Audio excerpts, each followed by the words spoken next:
শুভ দোল যাত্রা বন্ধুরা, আপনাদের সবাইকে জানাই দোল ও হোলির অনেক অনেক শুভেচ্ছা। আবারও আমাদের মধ্যে অত্যন্ত একটা শুভ দিন আসতে চলেছে। মার্চের ১৩ এবং ১৪ দুদিনই থাকবে এই শুভ দিন বজায়। এবং পূর্ণিমাতে আমরা প্রত্যেকে জানি মহাজাগতিক শক্তি এতটাই অ্যাক্টিভেট অবস্থায় থাকে যে আমাদের দেয়া শুধুমাত্র ইন্টেনশনই অনেক ইচ্ছা আমাদের পূরণ করে দেয়। আপনাদের প্রত্যেকের জীবনেই অত্যন্ত পজিটিভ এনার্জি আসতে চলেছে, যেটা আপনাদের এমন কোনো ইচ্ছা থাকতেই পারে না পূরণ করতে পারবে না। অর্থাৎ সৌভাগ্য, সন্তুষ্টি, সুখ, ভালোবাসা যা কিছুই আপনি চান না কেন তা আপনার জীবনে আসতে চলেছে। আর এর জন্য কিভাবে নিজেকে তৈরি করবেন চলুন আমরা তা জেনে নেব। পূর্ণিমা পড়ছে মূলত বৃহস্পতিবার রাত থেকেই আমরা পূর্ণিমার রাত পেয়ে যাচ্ছি। অর্থাৎ ওই দিন রাতেই, যেদিন অনেকের বাড়িতে ন্যাড়া পোড়া হয়, হোলিকা দহন হয়, ওই দিন রাতেই আমরা আমাদের রিচুয়াল স্টার্ট করতে পারবো। এবং পরবর্তী দিন হচ্ছে শুক্রবার, যেদিন দোলের দিন। ওই দিন যেহেতু শুক্রবার এবং পূর্ণিমাও পড়েছে, আমরা যারা সৌন্দর্য ম্যানিফেস্ট করছি, যারা ভালোবাসা, নাম, লাক্সারি এই সমস্ত কিছু ম্যানিফেস্ট করছি, যারা ভালো একটা জীবন, ভালোবাসায় পরিপূর্ণ, সুখ সমৃদ্ধিতে পরিপূর্ণ জীবন চাইছেন, তাদের জন্য এই শুক্রবারের দিনটা অত্যন্ত গুরুত্বপূর্ণ হতে চলেছে। কেননা ফ্রাইডেতে অ্যাফ্রোদিতে বা ভেনাস এনার্জি অ্যাক্টিভেট অবস্থায় থাকে। এছাড়াও অনেক ক্ষেত্রে আমরা শুনতে পাচ্ছি যে বিভিন্ন মানুষের জীবনে এখন বিভিন্ন রকম প্রবলেমস আসছে। কেননা এই হোলির সময়তে যেরকম নানান রকম শুভ ফর্ম, শুভ শক্তি অ্যাক্টিভেট অবস্থায় থাকে, অনেকে কিন্তু এই যে মহাজাগতিক শক্তিকে তারা অনেক নেগেটিভ কাজেও লাগান। এবং নেগেটিভ কাজে লাগানোর ফলে আমাদের উপর বিভিন্ন রকম সাইকিক অ্যাটাকস, আমাদের জীবনে নানান নেগেটিভ পরিবর্তন এগুলো আসতে পারে। আর তার জন্য আমরা নিজেদেরকে ক্লিনসও করব, আমরা নিজেদেরকে সুন্দর একটা ভবিষ্যতের দিকে যাবার জন্য বিভিন্ন রকম ক্রিয়াও করব, যাতে আমরা পজিটিভ এনার্জিকে পেয়ে যাই। অনেকেই লক্ষ্য করে দেখবেন পূর্ণিমার ২-৩ দিন আগে থেকে আপনাদের মধ্যে যেন কেমন একটা সাডেন চেঞ্জেস আসছে। আপনাদের কোনো কিছু ভালো লাগছে না, গা হাত পায়ে ব্যথা করতে পারে। জ্বর হয়নি, তবু জ্বর হলে যেরকম শরীরে একটা আড়ষ্ট ভাব থাকে, সেরকম মনে হতে পারে, যেন মনে হচ্ছে কোনো কিছুই ভালো লাগছে না। অ্যাকচুয়ালি আমাদের প্রত্যেকের মধ্যে এই সময় একটা মেজর ট্রান্সফর্ম ঘটছে। আর এই সময় যে কোনো নেগেটিভ এনার্জিতে অ্যাটাক হয়ে যাওয়া, অথবা এই সময় বিভিন্ন মানুষ নানান রকম নেগেটিভ কাজকর্ম করে থাকেন, এবং সেই ধরনের যে সমস্ত অ্যাটাকস আমাদের দিকে হবার প্রবণতা থাকে, অথবা যেহেতু আমরা একটা ট্রান্সফরমেশন পিরিয়ডের মধ্যে দিয়ে যাচ্ছি, একটা বড় পরিবর্তনের মধ্যে দিয়ে যাচ্ছি, যে কোনো পরিবর্তনই আমাদের জীবনে আসবার আগে আমাদেরকে যেন ভেতর থেকে একটা ঝাঁকুনি দেয়, আমাদেরকে এটা বুঝিয়ে দেয় যে জাগো তুমি, এবার তোমার জীবনে নতুন কিছু আসতে চলেছে, তৈরি হও, নিজেকে তৈরি করো। অর্থাৎ আপনার এই সময় যদি মুড, শারীরিক অবস্থা এই সমস্ত কিছু ডাউন হয়ে থাকে, আপনার মনে হচ্ছে যে কোনো কিছুই ভালো লাগছে না, তবে ভয় পাবেন না। আপনার প্রয়োজনীয় যতটা আপনি প্রয়োজন মনে করছেন ততটা আপনি রেস্ট করুন, আপনি পজিটিভ অ্যাফার্মেশন শুনুন, নিজেকে পজিটিভ অ্যাফার্মেশন দিন এবং ঈশ্বর চিন্তার মধ্যে থাকার চেষ্টা করুন। তাহলে দেখতে পাবেন আপনার অনেক বড় প্রবলেমের মধ্যে থেকে আপনি বেরিয়ে তো আসবেনই, এবং এই সময়কার যে পজিটিভ এনার্জি সেটা পুরোটাই আপনি নিজের মধ্যে স্টোর করতে পারবেন। এবার এই বার্তা তাদের জন্য অত্যন্ত কার্যকরী হতে চলেছে যারা নিজেদেরকে এতদিন তৈরি করেছেন, যারা অযথা অন্যের পিছনে সময় নষ্ট না করে, কাউকে ভালোবাসা অন্যায় নয় বা কোনো কিছু চাওয়া অন্যায় নয়, কিন্তু যখন আমরা সেটাকে সঠিকভাবে বুঝতে পারি না যে আমার ভালোর জন্য আমি ওটাকে চাইছি না শুধুই চাইছি বলেই চাইছি, সেই সময়তেই আমরা কিন্তু আমাদের এনার্জি অতিরিক্ত বেশি অন্য কিছুতে দিয়ে ফেলি, এবং আমরা যেহেতু নিজের দিকে ফোকাস রাখতে পারি না, আমরা নিজের উপর কাজ করতে পারি না। আমি শুধুমাত্র এই বিষয়টির কথাই আপনাদেরকে বলতে চাইলাম।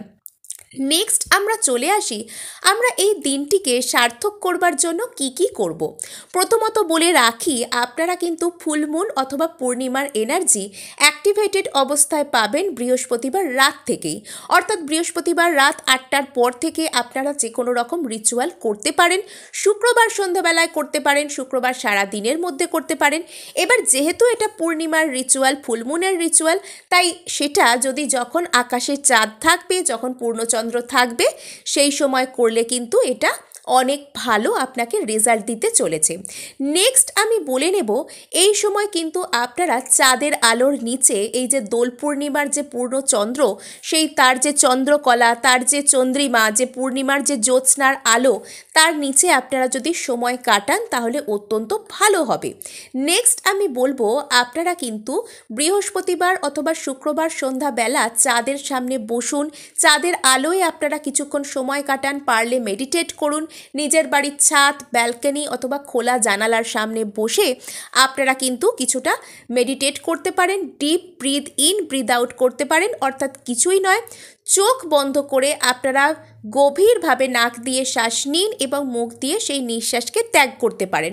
এরকম 5 মিনিট 10 মিনিট যতক্ষণ আপনি কনসেন্ট্রেট করতে পারেন করুন। এবং এই সময় আপনাকে যে কোনো ইন্টেনশন দিতে হবে, কোনো কিছু মনে মনে মন্ত্র বলতে হবে, নট নেসেসারি। যদি আপনার কিছু মন্ত্র পছন্দের থাকে আপনি এর পরে সেটাকে চ্যান্ট করতে পারেন।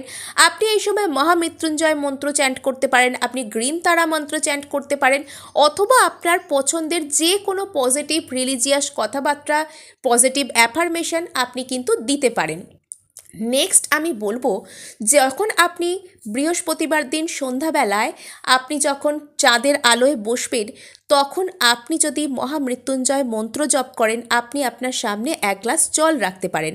আপনার মধ্যে যে সমস্ত নেগেটিভিটি রয়েছে, আপনার বাড়ি থেকে যদি কেউ অসুস্থ থেকে থাকে, অথবা যে কোনো রকম প্রবলেম আপনার বাড়িতে চলছে, আপনার জীবনে চলছে বলে যদি আপনার মনে হয়, আপনার জীবনে অতিরিক্ত বেশি টক্সিসিটি এসে গেছে, আপনার জীবনে নেগেটিভিটি এসে গেছে বলে যদি আপনার মনে হয়, আপনি কাচের গ্লাসে করে আপনার সামনে 1 গ্লাস জল রাখুন এবং তার সামনে বসে 108 বার হয় মহামৃত্যুঞ্জয় মন্ত্র অথবা আপনি গ্রিন তারা মন্ত্রকে চ্যান্ট করে তারপর সেই জল আপনি নিজের স্নানের জলে মিশিয়ে স্নান করতে পারেন। বাড়িতে কেউ অসুস্থ থাকলে তার স্নানের জলে মিশিয়ে দিতে পারেন।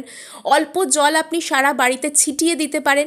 আপনি দেখবেন আপনি অত্যন্ত ম্যাজিক্যাল রেজাল্ট পেতে চলেছেন। নেক্সট আমি বলবো, এই সময় যাদের মনে হচ্ছে যে অবশ্যই মনে হোক বা না হোক বাড়িকে ক্লিনস করুন। ক্লিনস কিভাবে করবেন? একটা ছোট মাটির পাত্র হোক, প্রদীপ হোক, যাতে করে হোক আপনারা অল্প একটু কর্পূর নেবেন, তাতে 9টা অথবা 7টা অথবা 11টা লবঙ্গের যে দানা ফুল সমেত সেটা দিয়ে দেবেন। এরপর তাতে আগুন জ্বালিয়ে দেবেন এবং সেই ধোঁয়াটা পারলে সারা বাড়িতে দেখাবেন, অথবা কোনো একটা নির্দিষ্ট ঘর যেখানে আপনি বাস করেন তার মধ্যে এইটাকে জ্বলে যেতে দেবেন। এবং জ্বলে যাওয়ার পর যে অবশিষ্টাংশ, যে ছাই যা কিছু পড়ে থাকবে, সেটাকে নিয়ে গিয়ে বাইরে কোনো জায়গায় যেখানে ফেলার জিনিসপত্র ফেলা হয় সেখানে ফেলে দিয়ে আসবেন, মাটির পাত্রটি সমেত। অথবা মাটির যদি আপনি এমন কোনো পাত্রে করছেন যেটাকে আপনি বাইরে ফেলতে পারবেন না, সেটা আনার পর আপনি ভালো করে হাত মুখ ধুয়ে নিন। এটা আপনার বাড়ির মধ্যে থাকা যে কোনো রকম নেগেটিভিটি, টক্সিসিটিকে পুরোপুরি কাটিয়ে দেবে। নেক্সট আরেকটা আমি বলে দিচ্ছি, সেটা হলো আপনারা এই সময় যদি কর্পূর নাও আনতে পারেন, 2টো ধূপকাঠি বা 2টো ধূপের যে স্টিক হয় সেই দুটোকে জ্বালাবেন। মনের মধ্যে ইন্টেনশন রাখবেন যে আপনি গোটা বাড়িকে ক্লিনস করছেন, পরিষ্কার করছেন। কি থেকে? নেগেটিভিটি থেকে, টক্সিসিটি থেকে, যা কিছু আপনার জীবনে বাধা সৃষ্টি করছে বা আপনার এনার্জিকে ডাউন করে দিচ্ছে, সেটাকে আপনি কল্পনা করবেন এবং আপনি সেই সমস্ত কিছুকে দূর করে দিচ্ছেন এরকম কল্পনা করে মনে মনে অথবা মুখে মুখে বলতে থাকবেন, ক্লিনস ক্লিনস ক্লিনস। বলতে বলতে আপনি ওই ধূপের ধোঁয়াটা সারা ঘরে, সারা বাড়িতে দেখাবেন এবং দেখানো হয়ে গেলে সেটাকে আপনার যে সদর দরজার পাশে অথবা বাড়ির দরজার বাইরে কোনো জায়গায় ওই ধূপকাঠি দুটোকে আপনি গেঁথে দিয়ে আসবেন। এটা কখন করবেন? এটা বৃহস্পতিবার সন্ধ্যাবেলা করতে পারেন অথবা শুক্রবার সন্ধ্যাবেলা আপনি করতে পারেন। নেক্সট আমি বলবো, যারা অতিরিক্ত বেশি বাধা বিপত্তিকে ফেস করছেন তারা একটা বড় এই রেমেডি আমি অনেক আগেও আপনাদের দিয়েছি, এটা হচ্ছে সল্ট ওয়াটার রেমেডি। আপনারা 1 বোতল জলের মধ্যে আর নুন দেবেন বেশ কিছু 3 চামচ 4 চামচ, যতটা আপনাদের মনে হয় দেওয়া উচিত। যত বেশি দিতে পারবেন আপনাদের পক্ষে ভালো হয়। তবে সব কিছুরই তো একটা সার্টেন কোয়ান্টিটি থাকে, আপনারা সেই বুঝে শুনে সেটাকে দেবেন। অর্থাৎ একটি জলের বোতলে বা পাত্রে করে আপনি কিছুটা জল নিয়ে আপনি তাতে করে নুন দেবেন, এবং তারপর আপনার জীবনের যে যে ক্ষেত্রতে বাধা সৃষ্টি হচ্ছে, কোনো মানুষের সাথে সম্পর্কে আপনার বারবার বাধা আসছে, সেটাকে লিখে একটা সাদা কাগজে ওনার নামটা অথবা যে বিষয়ের জন্য আপনি করছেন সেই বিষয়টাকে একটা সাদা কাগজে লিখবেন, লাল কালি দিয়ে লিখবেন বা লাল মার্কার দিয়ে লিখবেন। লিখবার পর ওই বোতলের মধ্যে আপনি রেখে দিন।